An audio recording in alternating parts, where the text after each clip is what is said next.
Earlier, Chinese hackers used to participate in hacking competitions around the world and get the first position.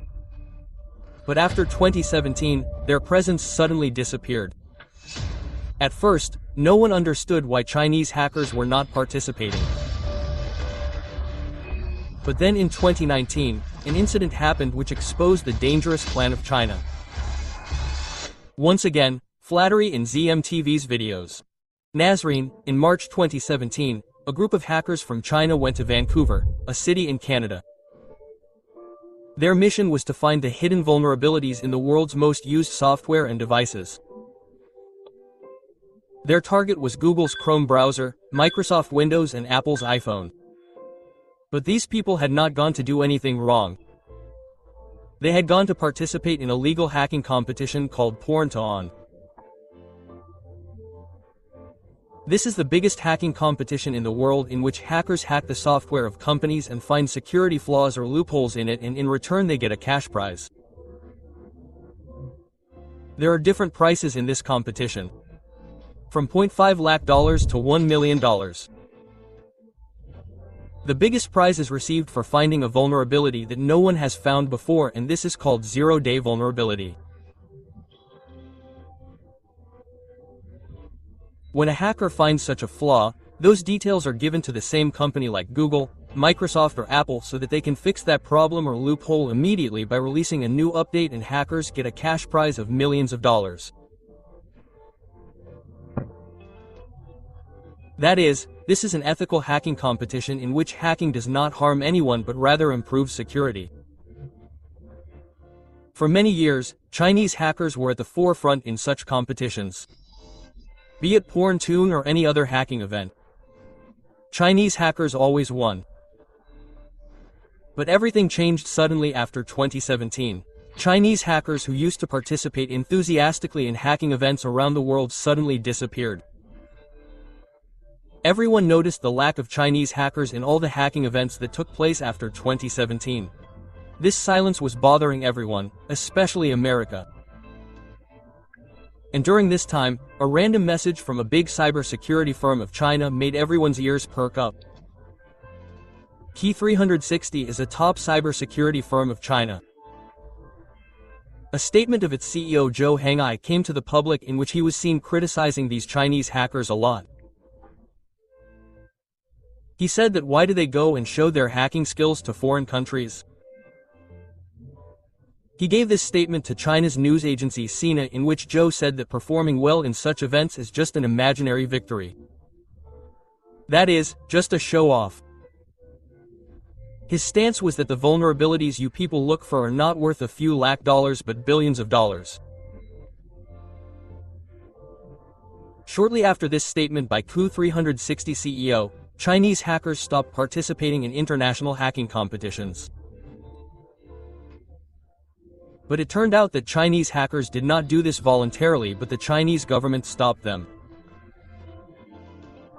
If anyone took the statement of Key 360 CEO seriously, it was the Chinese government. Shortly after, the Chinese government officially banned cybersecurity researchers and hackers from participating in overseas competitions.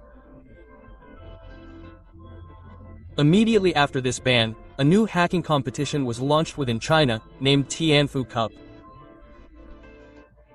This competition became an alternative to the international contest, and the prize money in it was kept more than $1 million. The news of the launch of Tianfu Cup alerted many countries because it was an indication that China is now preparing itself for cyber warfare by using hacking. In November 2018, the first event of Tianfu Cup was organized in the Chinese city of Chengdu. In this, a $100,000 prize was won by Qijin Zhao, a researcher from 360. He had found a very powerful and dangerous hack. That too in Apple's iPhone. He started the attack through the Safari browser. Then he found a loophole in the iPhone's core system, and then through this flaw, he was able to remotely control any iPhone by just opening a web page. This meant that if a person would go to that particular web page through his iPhone, then his phone would come under the control of the hacker without him noticing. Kijun named this exploit as Chaos, and this name was absolutely perfect because this hack was going to become a problem for cyber experts around the world in the next few months. The difference between China's Tianfu Cup and Canada's Porn2On was that they used to find the hack and give it directly to the company. But Tianfu Cup did this but through the Chinese government. The Chinese government bound him that whatever hack is found in Tianfu Cup will not be given directly to the company. Rather, it will first be given to the Chinese government and then the government will itself deliver it to the company. And the real destruction was to happen in the meantime. This was a hack that if sold in the black market could fetch millions of dollars and could be used by criminals or governments to spy on thousands of people. After 2 months, in January 2019, Apple released an update in which the flaw that Kijun had found was silently fixed. But the real surprise came in August 2019, i.e. after 7 months. Google published a research paper in which they told that a mass-level hacking campaign was going on iPhones and people's phones were being hacked on a large scale. This research by Google identified 5 different exploits, and one of those 5 was the same exploit that Kijun had shown in the Tianfu Cup.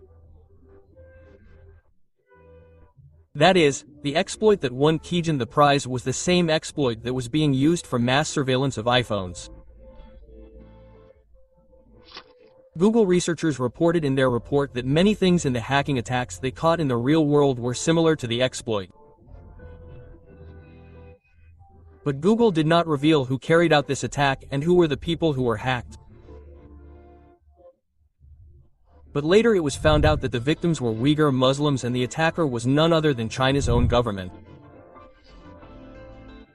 Since 2014, China has committed very serious human rights violations against Uyghur Muslims and other minorities. All this is happening in China's northwestern province Xizang. Here China had imprisoned lakhs of people in camps without any crime. The women there were sterilized to reduce their population.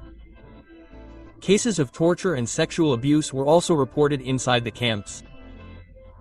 Every phone there was monitored to see if anyone had any religious content. If anyone was found to have anything, he was given the harshest punishment.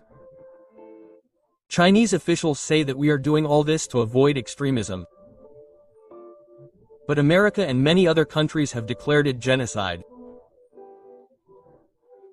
This hacking campaign of China was not limited to only Uyghur Muslims, but journalists, activists and those who questioned the policies of the Chinese government were also targeted.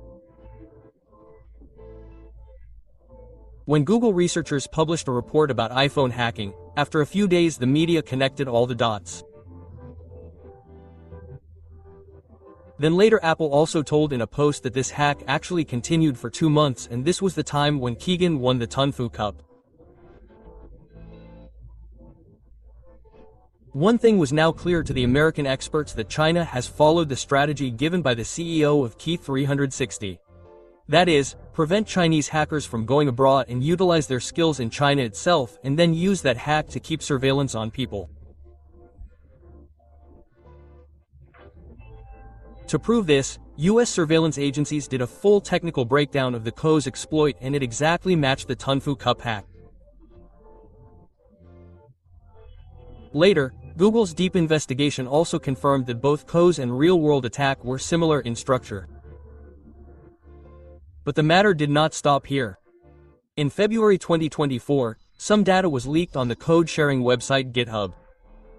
This was the data of a Chinese company named iSun, which is an IT security firm. This data contained the company's emails, chat logs and development details of the spyware. The leaked data revealed that the company makes cyber spying tools, and later these tools are given to the Chinese government and the People's Liberation Army. The leaked chats mention contracts between the Chinese Ministry of Public Security and iSun. It was revealed that iSun charges the government $00 to $75,000 for every hacked email inbox.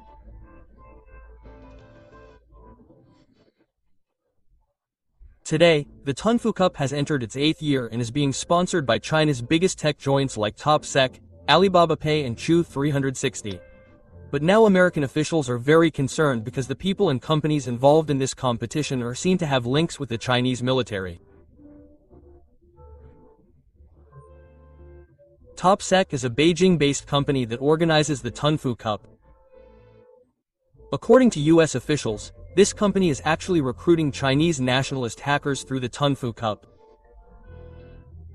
All these things indicate that China is preparing its cyber weapons under the guise of Tunfu Cup. And when national powers support hackers, it is not to win awards, but their motive is something else. In 2024, the data of the US Treasury Department was hacked. According to the US, Chinese state-sponsored hackers hacked the computers of the US Treasury Department and stole sensitive documents. In 2024 itself, Chinese hackers hacked the networks of at least 9 US telecom companies, including AT&T versus Verizon and T-Mobile. In 2002, Typhoon, a Chinese hacking group, targeted the energy and water filtration systems of the US. In 2023 also, a malware attack was revealed which was carried out on the US military base in Guam. These are references to some of the hackings in which Chinese hackers were involved. Experts say that whenever Chinese hacking groups target any infrastructure, they silently maintain their access inside the system for many years and cause damage only when the time comes. All these things show that China is preparing an army of hackers within itself to prepare for cyber war. A war in which not a missile but only code can bring the whole country to its knees. Where network jams will cause more damage than airstrikes. The spying tool present in the phone works more dangerously than a real-life agent, and in which a stock market crash can spread a wave of fear among the people with just one click. Hope you all will like and share this video of ZMTV as well. Thank you very much for your loving comments. See you in the next amazing video.